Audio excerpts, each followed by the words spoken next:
Hello বন্ধুরা, আজকে আমরা চলে গেছিলাম চন্দননগরের চার্চ গির্জা, যেটা ফরাসিরা তৈরি করেছিল।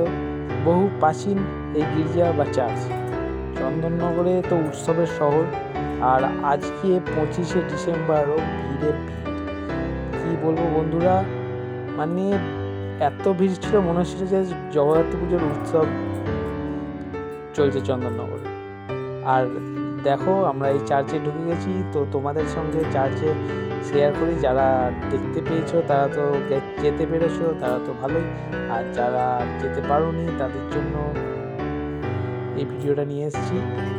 এই আমরা চার্চের মধ্যে প্রবেশ করেছি। একটা প্রবেশ করার পরই বাঁদিকে একটা যিশুর অসাধারণ মূর্তি, আর এই দিকে ডান দিকে হচ্ছে প্রে করে। যখন প্রতিদিন প্রে হয় ক্রাইস্টের কাছে, যা যা চাওয়া। আর এটা হচ্ছে কনফেস রুম, এখানে লোকেরা কনফেস করে ফাদারের কাছে। মাদার টেরেসার একটা সুন্দর মূর্তি দেখতে পেয়েছি। তারপর আস্তে আস্তে আমরা এগিয়েছি। এইখানে হচ্ছে চার্চের যে মেন আকর্ষণটা।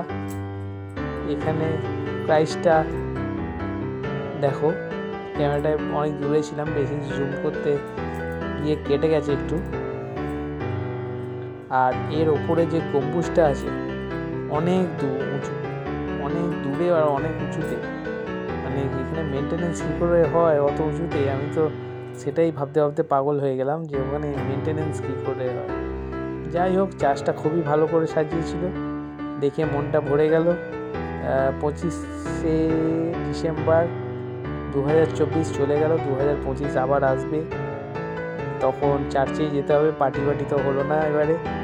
যাই হোক, তোমরা কে কী করলে যদি পারো কমেন্ট করে জানাও।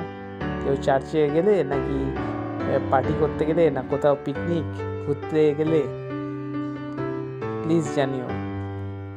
আর এইটুকুনি ছিল আজকের জন্য ব্লগে। আর এরপর আমরা বেরিয়ে গেছি। Merry Christmas.